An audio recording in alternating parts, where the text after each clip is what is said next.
নমস্কার। বিক্রম ভিলা রহস্যের সিজন 3 এর পরবর্তী অংশ আজকে শোনাব।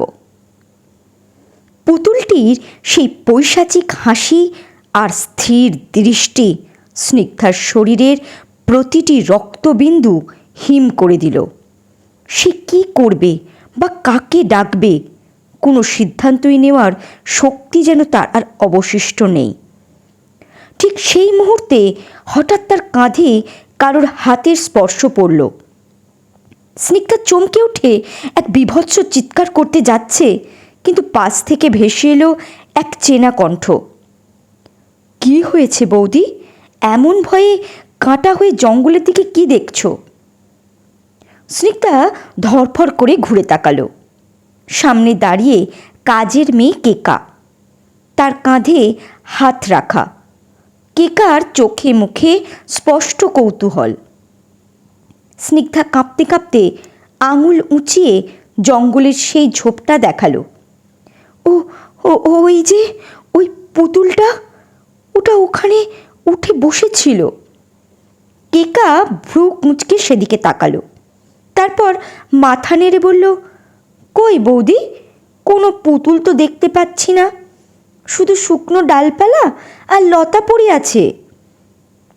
স্নিগ্ধা অবিশ্বাসের দৃষ্টিতে আবার তাকালো।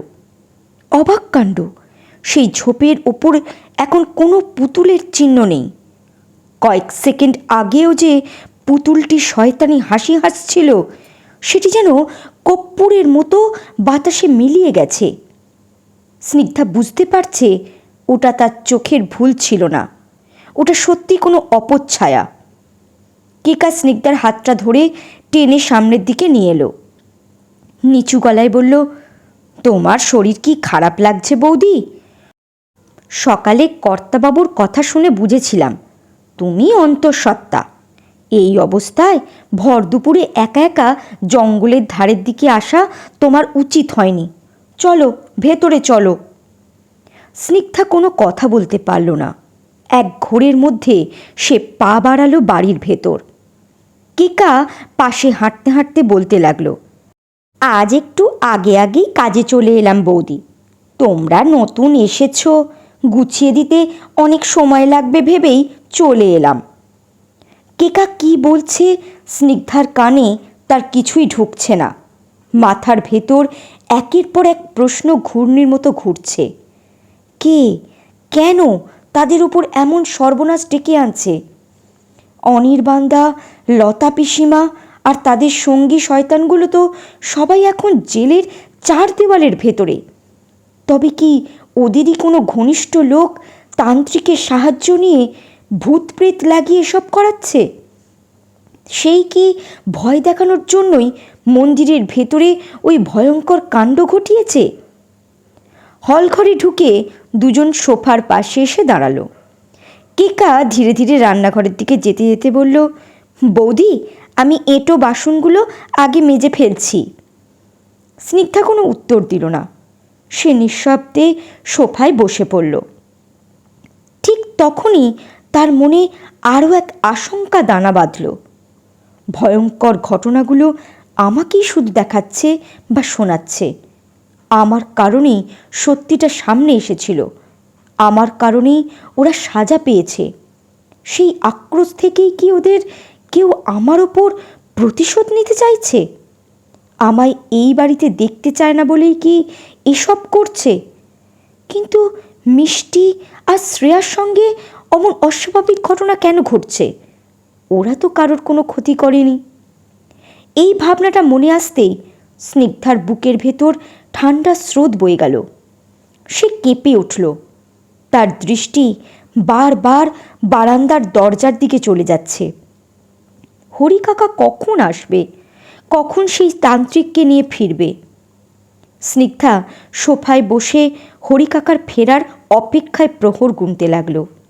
বুকের ভেতর অজানা অস্থিরতা ক্রমশ ঘনীভূত হয়ে উঠছে।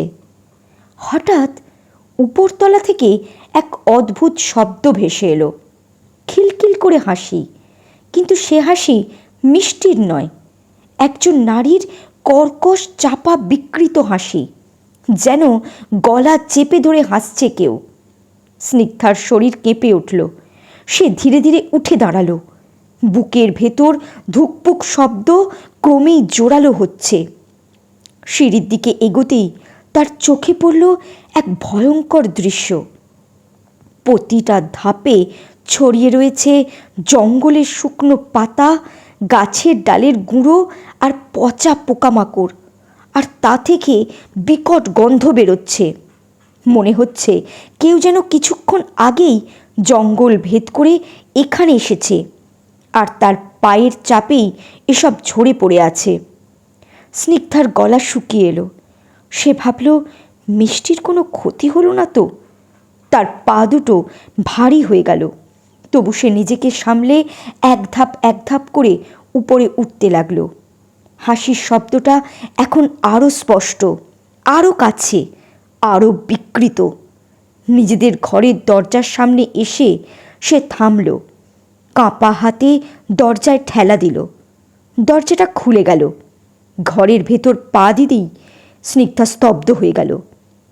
মিষ্টি গভীর ঘুমে আচ্ছন্ন, নিশ্চিন্ত মুখ, নিঃশ্বাস ধীর, কিন্তু তার বুকের ওপর জড়িয়ে আছে সেই কাপড়ের পুতুল, ঠিক সেই পুতুল যেটাকে কিছুক্ষণ আগে সে নিজের হাতে জঙ্গলে ছুঁড়ে ফেলে এসেছে।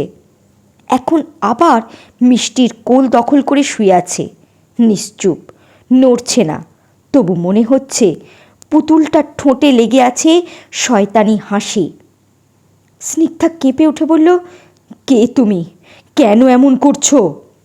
চারপাশ নিঃশব্দ, কোনো সাড়া নেই। কাঁপা গলায় সে আবার বলল, তুমি কি চাও? আমাদের কোনো ভুল হয়ে থাকলে জানাও, আমি যে করেই হোক সেটা ঠিক করার চেষ্টা করব। দয়া করে মিষ্টির কোনো ক্ষতি করো না, ও তো ছোট বাচ্চা, ওকে ছেড়ে দাও প্লিজ, কথা বলো। নীরবতা আরও ঘনীভূত হলো। স্নিগ্ধা ধীরে ধীরে মিষ্টির দিকে এগোলো। তার বুকের ওপর রাখা পুতুলটা সরিয়ে নেওয়ার জন্য হাত বাড়াতেই হঠাৎ মিষ্টির চোখ খুলে গেল। সে চমকে উঠে বসে পড়ল এবং পুতুলটাকে আরও শক্ত করে বুকে জড়িয়ে ধরল। তারপর ধীরে ধীরে মাথা তুলে স্নিগ্ধার দিকে এমন এক রাগী দৃষ্টিতে তাকালো যা তার বয়সের সঙ্গে একেবারেই মানায় না। স্নিগ্ধার বুকের ভেতর কেঁপে উঠল। সে বুঝতে পারছে এই পুতুলটাই বিপদের মূল। মিষ্টিকে যেন কোনো অদৃশ্য শক্তি বশ করে ফেলেছে। পুতুলটা তাকে ছাড়বে না। যেখানে রেখেই আসা হোক, সে আবার ফিরে আসবে মিষ্টির কাছেই।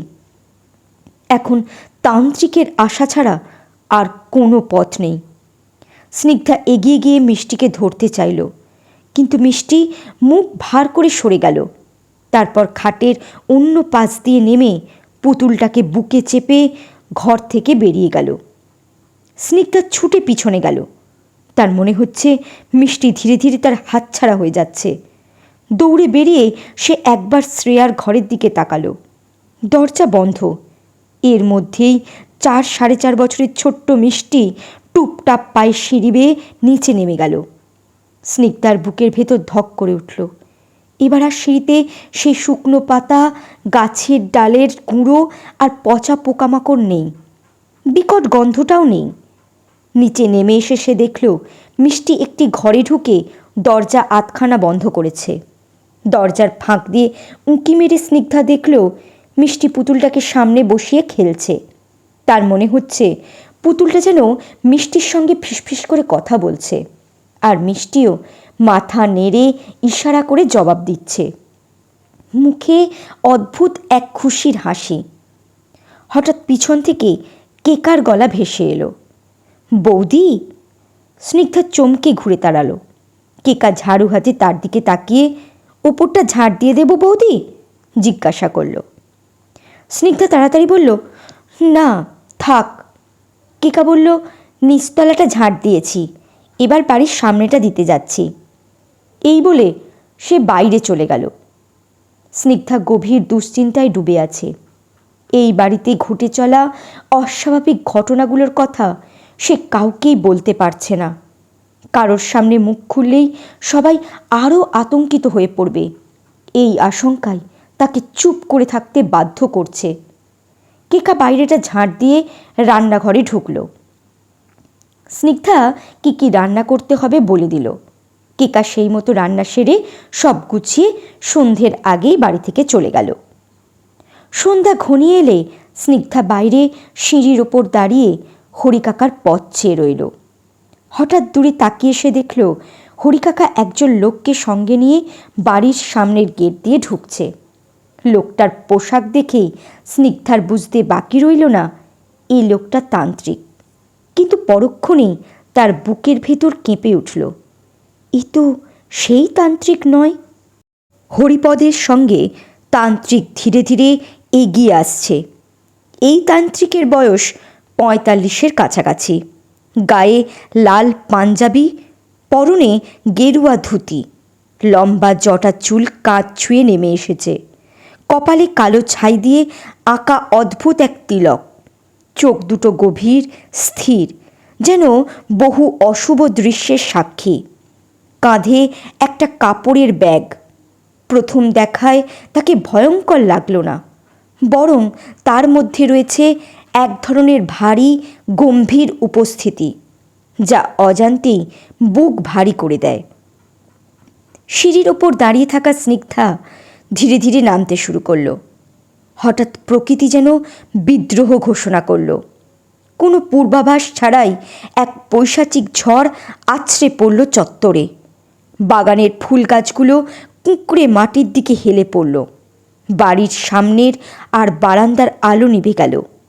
স্নিগ্ধা ভয় পেয়ে বারান্দায় উঠে দাঁড়ালো। হঠাৎ ছাদ থেকে একটা বড় মাটির টব নক্ষত্র বেগে উড়ে এলো তান্ত্রিকের মাথা লক্ষ্য করে। তান্ত্রিক নিমেষের ক্ষিপ্রতায় সরে দাঁড়ালেন।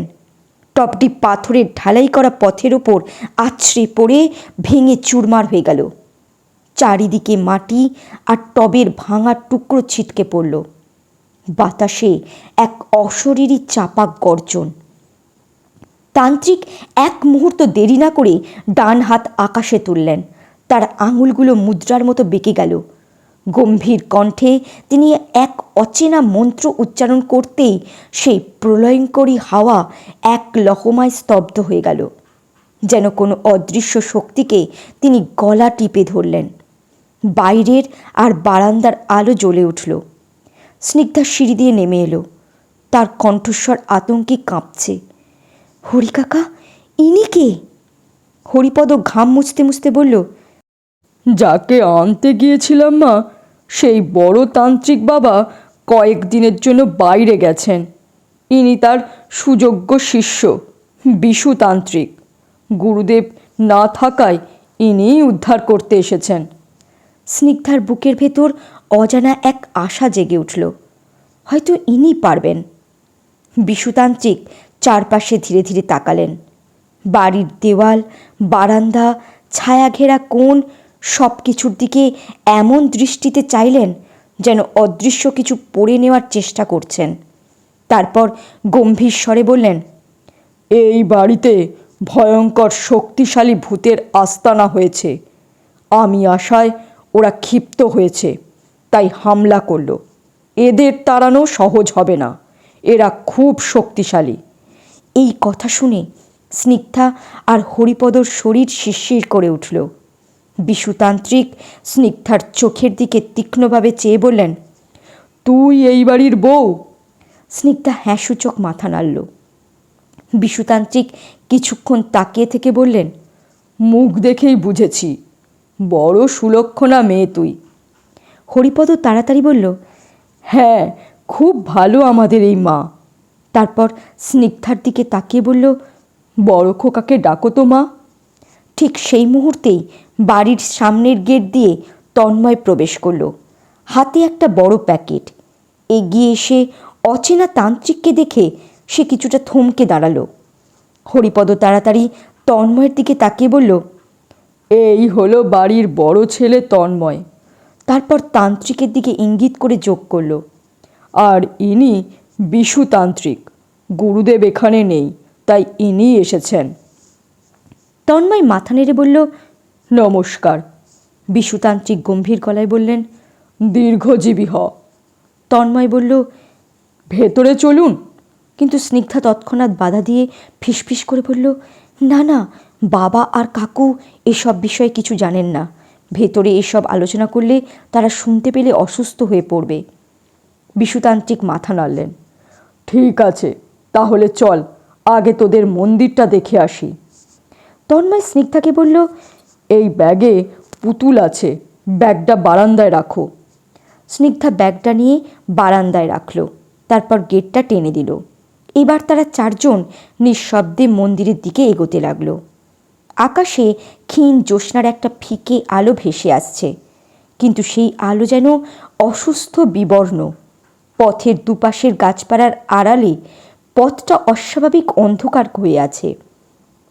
চারদিকে এমন নিস্তব্ধতা যেন নিঃশ্বাস নেওয়ার শব্দ নিষিদ্ধ হয়ে গেছে।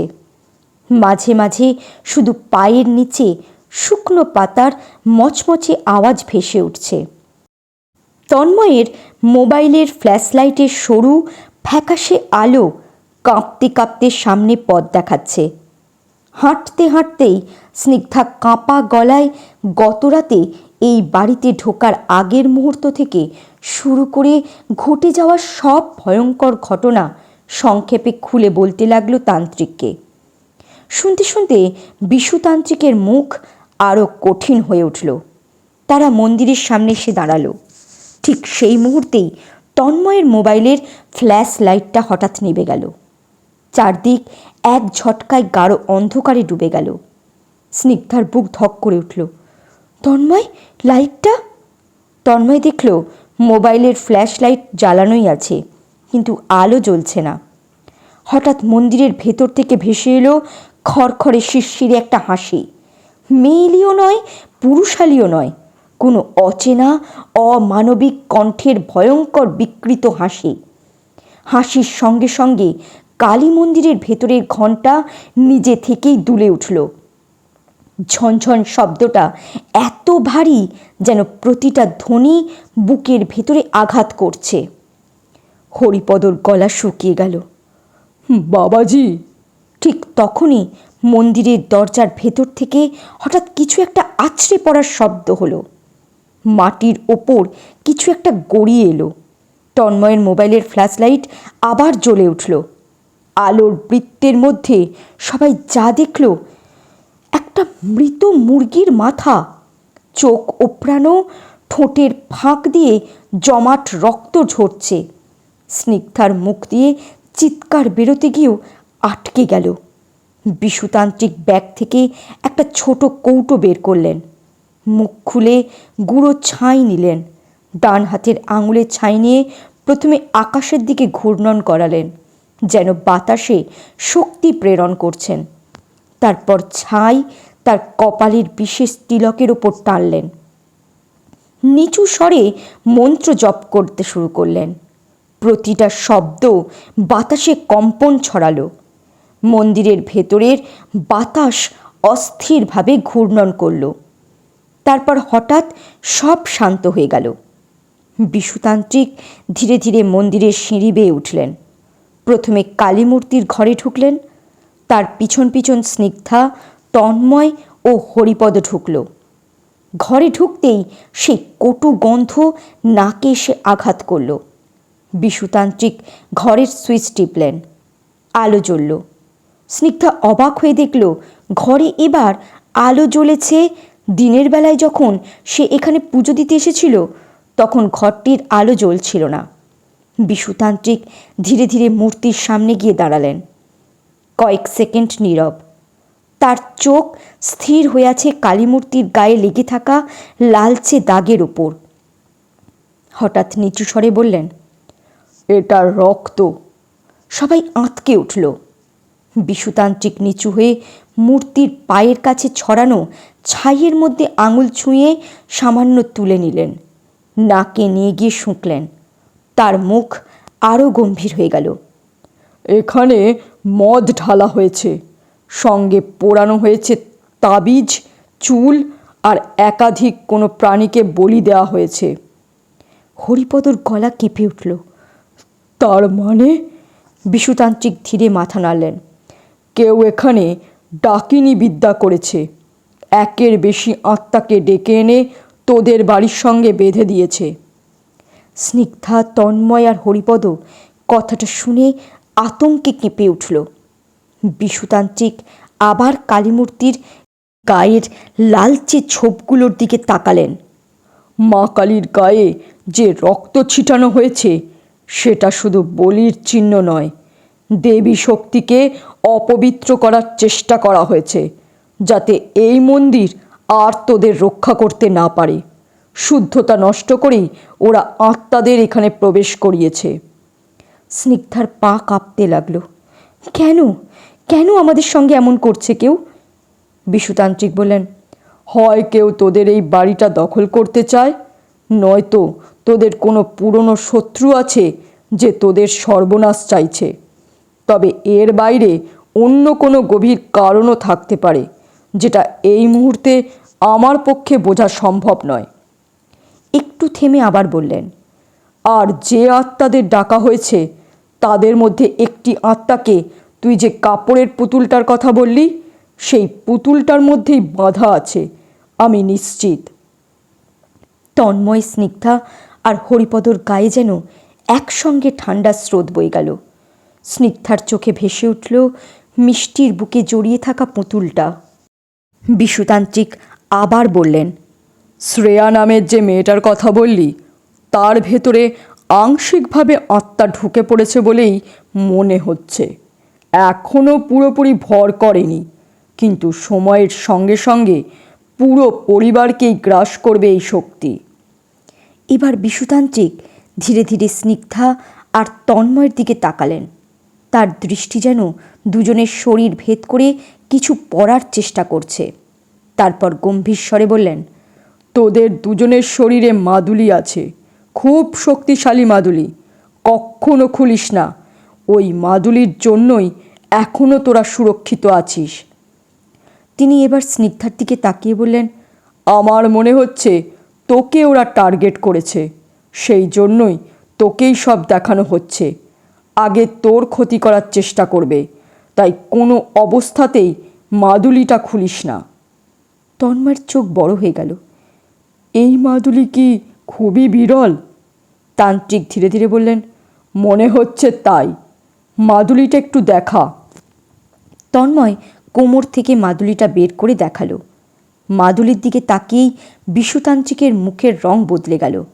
তিনি নিঃশ্বাস ছেড়ে বললেন, হ্যাঁ, এমন মাদুলি সাধারণ তান্ত্রিক দিতে পারে না, শুধু মহা শক্তিধর সাধকরাই দিতে পারেন। এই মাদুলি থাকলে কোনো শক্তিশালী ভূতপেতনি বা কোনো প্রকার অশুভ শক্তি স্পর্শ করতে পারে না। ঘরের ভেতর আবার ভারী নীরবতা নেমে এলো। তারা পাশের ঘরে গেল। শিবলিঙ্গের ওপরেও রক্ত, ছাই আর পোড়া জিনিসের চিহ্ন। বিশুতান্ত্রিক ধীরে ধীরে মাথা নাড়লেন। তারপর গম্ভীর স্বরে বললেন, এখানেও অপবিত্র করার চেষ্টা হয়েছে। শুধু মা কালীর স্থান নয়, শিবলিঙ্গকেও তারা লক্ষ্য করেছে। দুজনকেই অপবিত্র করার মাধ্যমে এই শক্তি তোদের পরিবারের সব পবিত্র স্থান আর প্রতীককে আক্রান্ত করতে চেয়েছে। কিছুক্ষণ থেমে তিনি আরও ভারী স্বরে বললেন, সবচেয়ে ভয়ঙ্কর ব্যাপারটা কি জানিস? এই কাজটা করা হয়েছে মা কালীর পাশাপাশি শিবলিঙ্গের সামনে। অর্থাৎ কেউ ইচ্ছে করেই দেবী ও শিব ঠাকুরকে অপবিত্র করতে চেয়েছে। এর মানে সে শুধু তোদের ক্ষতি করতে চায়নি, সে দেবীকেও অপমান করেছে। আর যিনি এমন সাহস দেখাতে পারে সে সাধারণ মানুষ নয়। তন্ময় গলা নামিয়ে জিজ্ঞাসা করল, এর প্রতিকার কি? বিশুতান্ত্রিক ধীরে চোখ তুললেন। চোখ দুটো অস্বাভাবিক রকম স্থির। অমাবস্যার রাতেই যজ্ঞ করতে হবে। ওই একমাত্র রাতেই এই আত্মাদের বাঁধন ছিন্ন করে তাদের মুক্তি ঘটানো যাবে। আর যারা অশুভে ডুবে গেছে তাদের চিরতরে ধ্বংস করাও সম্ভব। স্নিগ্ধার বুক ধকধক করে উঠল। অমাবস্যা? অমাবস্যা কবে? আর 10 দিন পর।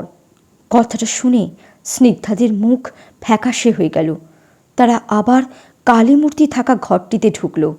তারপর বিশুতান্ত্রিক নিজের কাঁধের ব্যাগ খুলে কিছু জিনিস বের করলেন। শুকনো ফুল, ধূপ, লাল সুতো আর ছোট একটি জলের ঘট। তিনি স্নিগ্ধার দিকে তাকিয়ে বললেন, একটা নতুন শাড়ি হবে? হরিপদ তাড়াতাড়ি ঘরটির একপাশে রাখা বড় কাঠের বাক্সটার দিকে ইশারা করে বলল, এই বাক্সে নতুন কাপড় রাখা ছিল, দেখি আছে কিনা। সে এগিয়ে গিয়ে তালা খুলল। গুছিয়ে রাখা কয়েকটা নতুন কাপড় দেখতে পেল। কিছুই নড়চড় হয়নি, সব ঠিক আছে। হরিপদ একটা নতুন শাড়ি বের করে তান্ত্রিকের হাতে দিল। বিশুতান্ত্রিক ধীরে ধীরে মা কালীর পুরনো বস্ত্র খুলে ফেললেন, নতুন শাড়ি পরিয়ে দিলেন মূর্তিতে। তারপর মন্ত্র পড়তে পড়তে গঙ্গা জল ছিটাতে লাগলেন। মন্ত্র উচ্চারণের সঙ্গে সঙ্গে ঘরের বাতাস ভারী হয়ে উঠল। ধূপের ধোঁয়া কুণ্ডলি পাকিয়ে উপরের দিকে উঠতে লাগলো। এরপর তিনি পাশের ঘরে গিয়ে শিবলিঙ্গের ওপরেও মন্ত্র পড়ে গঙ্গা জল ছেটালেন। কিছুক্ষণ চোখ বন্ধ করে দাঁড়িয়ে থাকলেন। তারপর ধীরে ধীরে স্নিগ্ধার দিকে তাকালেন আর বললেন, এবার মন্দিরে পুজো দিতে পারবি। আপাতত জায়গাটা আমি শুদ্ধ করে দিয়েছি। রোজ দুবেলা ভক্তি ভরে পুজো দিবি। তবে সন্ধ্যায় এখানে বেশি সময় থাকবি না। তোর শরীরে মাদুলি থাকার জন্য আত্মারা তোকে সরাসরি স্পর্শ করতে পারবে না, তবে ভয় দেখাতে বা কৌশলে ক্ষতি করার চেষ্টা করতে পারে। আর হ্যাঁ, আমি অনুভব করতে পারছি তুই গর্ভবতী। আমি অমাবস্যার রাতে আবার আসব। ততদিন খুব সাবধানে থাকবি। দরকার পড়লে ফোন করবি। এই বলে তিনি ব্যাগ থেকে একটি কাগজ বের করে তন্ময়ের হাতে দিয়ে বললেন, এতে যজ্ঞে কী কী জিনিস লাগবে লেখা আছে, এনে রাখিস। আর আমার ফোন নম্বরও এই কাগজে লেখা আছে। খুব দরকার হলে তবেই ফোন করিস। তন্ময়ের মুখে ভয় স্পষ্ট। সে বলল, এমন কিছু করুন যাতে অমাবস্যা পর্যন্ত অপেক্ষা করতে না হয়। অন্তত এমন ব্যবস্থা করুন যাতে বাড়ির কোনো ক্ষতি না হয়। বিশুতান্ত্রিক ধীরে ধীরে মাথা নাড়লেন। আমার পক্ষে আর কিচ্ছু করা সম্ভব নয়। এই আত্মারা এতটাই শক্তিশালী যে আমার তন্ত্রমন্ত্র মাদুলিতে ওরা বাধা পড়বে না। আমার গুরুদেব থাকলেও অমাবস্যার আগে কিচ্ছু করতে পারতেন না। আমি শুধু সাময়িকভাবে ওদের শান্ত করে রাখতে পারি, তার বেশি নয়। তন্ময় কাঁপা গলায় বলল, তাহলে আমরা কি এই বাড়ি ছেড়ে চলে যাব? যজ্ঞের পরে সব স্বাভাবিক হলে আবার ফিরে আসব। তান্ত্রিক হঠাৎ কঠোরস্বরে বললেন, সেই ভুল করিস না। এই বাড়ি ছেড়ে পালানোর কথা মাথাতেও আনিস না। তোরা যে মুহূর্তে যাওয়ার সিদ্ধান্ত নিবি, ঠিক সেই মুহূর্তেই ওরা টের পাবে। সেই শক্তি ওদের আছে। একটু থেমে গলা আরও ভারী করে যোগ করলেন, আর তখনই তোরা সেই মুহূর্তেই ভয়ানক বিপদে পড়বি। তোরা স্বামী স্ত্রী ছাড়া অন্যরা মারা পড়তে পারে। ঘরের ভেতর হিম শীতল নীরবতা নেমে এলো, যেন বাতাসও থমকে গেল। তান্ত্রিক আবার বললেন, তোরা বাড়ি ছাড়লেও এরা তোদের ছায়ার মতো পিছু নেবে। কোনো জায়গায় গিয়ে বাঁচতে পারবি না। যেভাবে আছিস সেভাবেই থাক, অন্যথায় সর্বনাশ অবধারিত। এই কথা বলেই বিশুতান্ত্রিক আর এক মুহূর্তও দাঁড়ালেন না, দ্রুত মন্দির থেকে বেরিয়ে এলেন। স্নিগ্ধা আর তন্ময় নিঃশব্দে তার পিছন পিছন বেরোলো। হরিপদ মন্দিরের দরজা বন্ধ করে তালা লাগিয়ে নেমে এলো। অমাবস্যা আসতে এখনও 10 দিন বাকি। এই 10 দিনের মধ্যেই যদি কোনো অঘটন ঘটে যায়, এই আশঙ্কায় সবার বুকের ভেতর ভয় জমিয়ে দিল। তারা সবাই বাড়ির সামনে এসে দাঁড়ালো। হরিপদ কাঁপা গলায় বলল, বাবাজি, বাড়ির ভেতরে একবার ঢুকে দেখবেন না? মানে মেয়ে দুটোকে যদি একটু দেখে যেতেন। বিশুতান্ত্রিক মাথা নাড়লেন। কোনো লাভ হবে না। যা করার অমাবস্যার রাতেই হবে। এখন চলি। এই কথা বলে আর একবারও পিছন ফিরে না তাকিয়ে তিনি দ্রুত বাড়ির সামনের গেট দিয়ে এগিয়ে গেলেন। মুহূর্তের মধ্যেই গেট পেরিয়ে তিনি চলে গেলেন। তান্ত্রিক চলে যেতেই চারপাশটা যেন আরও নিস্তব্ধ হয়ে গেল। এতক্ষণ বাতাসে যে চাপা অস্থিরতা ছিল, সেটা এখন আরও ভারী হয়ে বুকের উপর চেপে বসল। স্নিগ্ধা অজান্তেই নিজের পেটের ওপর হাত রেখে দাঁড়িয়ে রইল। মনে হচ্ছে চারদিকের অন্ধকারের মধ্যে কেউ যেন ওকে লক্ষ্য করে তাকিয়ে আছে। তন্ময় নিচু স্বরে বলল, চলো ভেতরে যাই। হরিপদ কিছু বলল না। ধীরে ধীরে তারা গেট খুলে বারান্দায় উঠল। বারান্দায় উঠেই তন্ময় যে বড় প্যাকেটটা এনেছিল সেটা স্নিগ্ধার হাতে দিল। সে ধীরে ধীরে প্যাকেটের মুখ খুলল। এক মুহূর্ত, তারপর একটা বিকট কটু গন্ধ নাকে এসে আঘাত করল। স্নিগ্ধা চমকে উঠল। প্যাকেটের ভেতর কোনো পুতুল নেই, তার বদলে রক্তে ভেজা এক নিথর শরীর। ভালো করে তাকাতেই বুঝতে পারল একটা মরা নবজাতক। শরীর এলোমেলোভাবে ভাঁজ, রক্তে ভিজে, মাথা শরীর থেকে আলাদা পাশে পড়ে আছে। হাত পা কিছু অংশ ছিন্ন, নাভি কাটা হয়নি, নাড়ি ভুঁড়ি বের করা। স্নিগ্ধার চোখের সামনে অন্ধকার নেমে এলো। ও মা! সে চিৎকার করতে চাইল, কিন্তু শব্দ বের হলো না। হাঁটু ভেঙে বসে পড়ল। তন্ময় পাশে এসে প্যাকেটের ভেতরে তাকাতেই পিছু হটল। হরিপদর মুখ ফ্যাকাশে হয়ে গেল। কেউ কথার শক্তি পেল না। তন্ময় বিস্ময়ের সাথে বলল, এর ভেতর তো পুতুল থাকার কথা ছিল। মিষ্টির জন্য নতুন পুতুল কিনে এনেছি। এটা কিভাবে এখানে এলো? নিশ্চয়ই ওই ভূতেরা এই কাজ করেছে। আজকে শুনলেন বিক্রম ভিলা রহস্যের সিজন 3 এর 10 থেকে 12 পর্ব। পরবর্তী পর্ব খুব শীঘ্রই চলে আসবে। ধন্যবাদ।